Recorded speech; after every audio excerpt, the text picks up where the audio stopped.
Relatos de terror. Entra la pesadilla. Valientes espectadores y espectadoras, esta noche las sombras del crimen se tiñen de algo más oscuro que la muerte. Desde las profundidades del horror urbano y con la maestría que lo caracteriza, el periodista, escritor y criminólogo Gabriel Antonio Pombo nos comparte una historia donde el cazador se convierte en presa y un encargo común se transforma en un descenso al infierno, en un mundo donde la violencia tiene precio y el dolor se vende al mejor postor. Un sicario descubriría que hay cosas que jamás deberían haberse aceptado. Una colaboración exclusiva entre la mente de Gabriel Antonio Pombo y Relatos de Terror, donde el miedo no tiene límites ni piedad. El terror tiene dueño y su hogar es Relatos de Terror. Televisión para tus oídos. Comenzamos. Encargo fallido. El corpulento Richard había recibido el encargo y, fiel a su costumbre, se limitó a aceptarlo. Él únicamente formulaba a sus clientes las preguntas básicas, a fin de ejecutar sin errores su trabajo.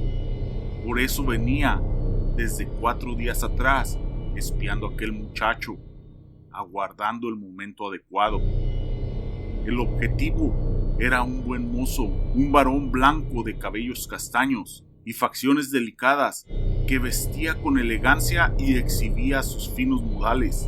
Sin duda, no era un gángster. Richard sabía olerlos. Tras largo tiempo metido en el negocio, su experiencia le decía si estaba frente a un delincuente o a un individuo común. Durante las jornadas en que lo acechó, solo advirtió en aquel un rasgo apto para justificar el encargo de matarlo, pero no rápidamente. La orden clara y tajante consistía en que la muerte debía llegar precedida por tortura. El objetivo tenía que sufrir mucho. Caso contrario, no le pagarían la recompensa.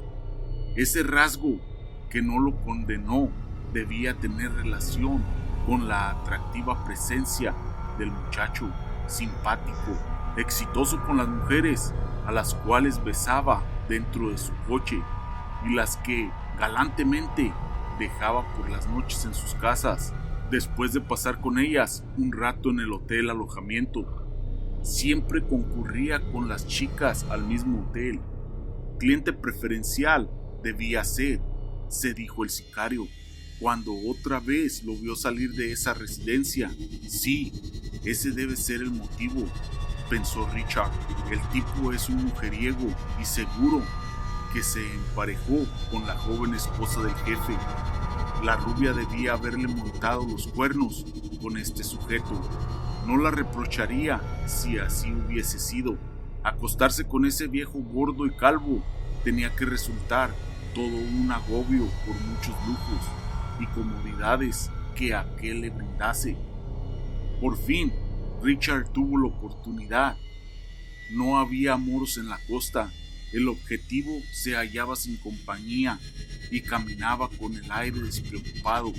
El matón apuró el paso desde atrás de este y cuando lo tuvo a tiro, extrajo la pistola y apuntó, no a la cabeza, sino a la pantorrilla.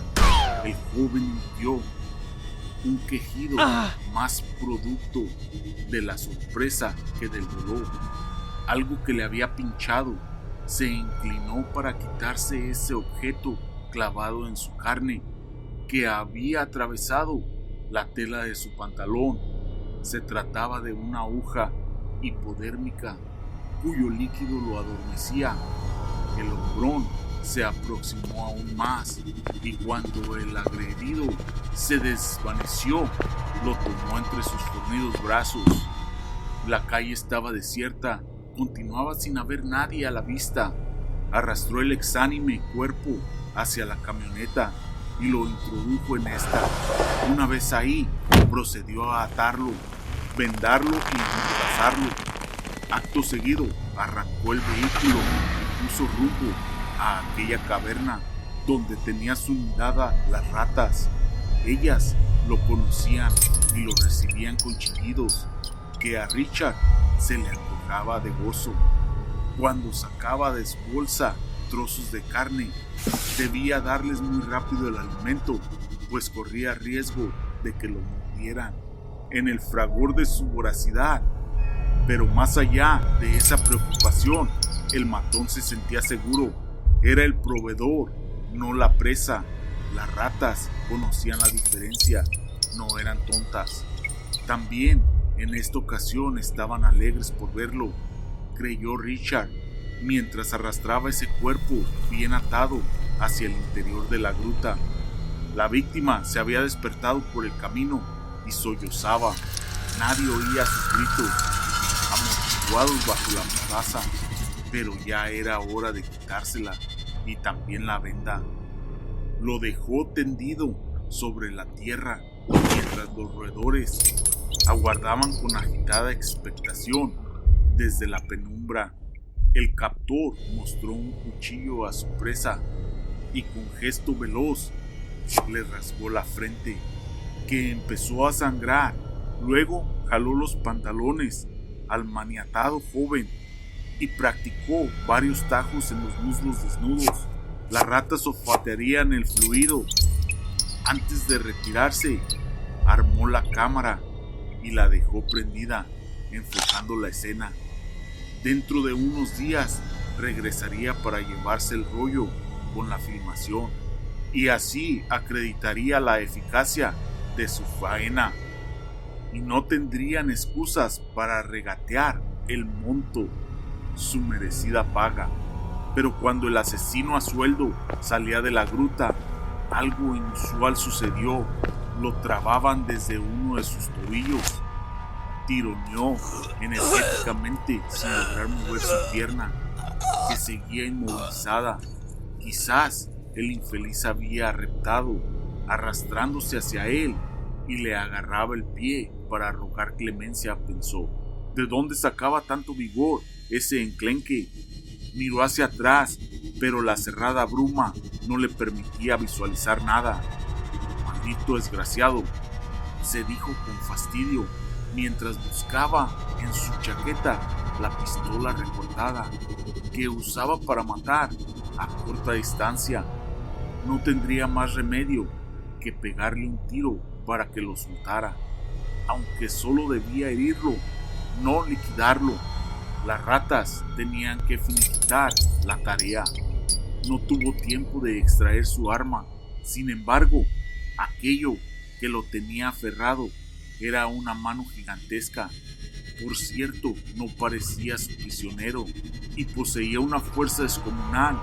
La garra lo arrastró con increíble violencia y él resbaló, impactando su corpachón contra el suelo barroso de la caverna. Lo estaban atacando con saña. A la pálida claridad de la filmadora encendida lo vio. Era un sujeto inmenso y espantoso. Vestía un mameluco azul, de obrero manchado de sangre. También salpicada de sangre fresca estaban su cara, sus desgreñados cabellos, sus hombros y su musculoso pecho.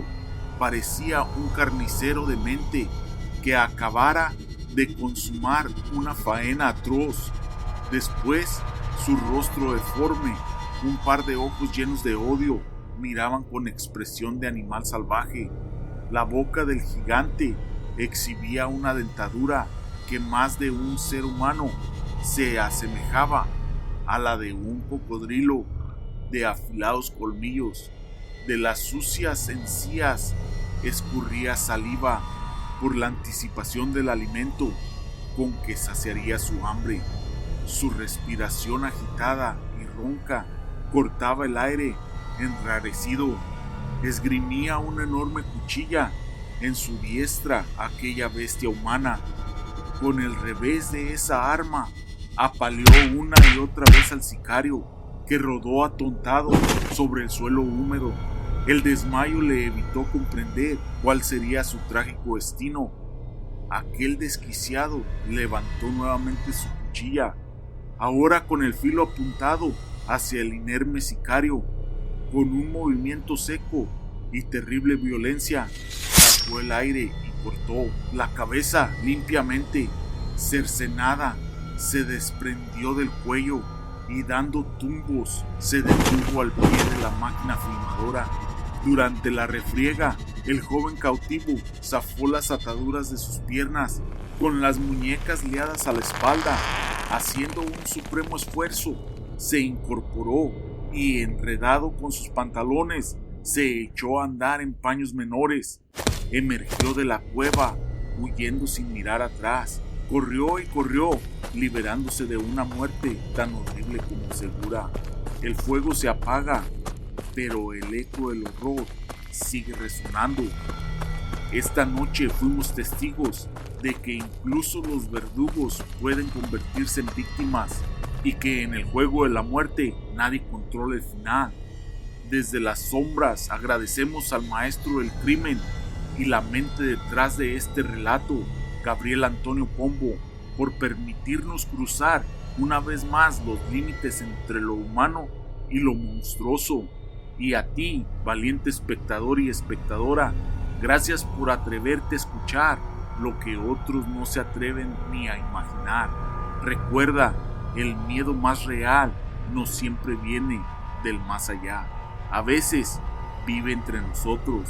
Si esta historia te hizo sentir algo, compártela con otro valiente espectador. El terror tiene dueño y su hogar es Relatos de Terror, televisión para tus oídos. Hasta la próxima y que la oscuridad te encuentre preparado.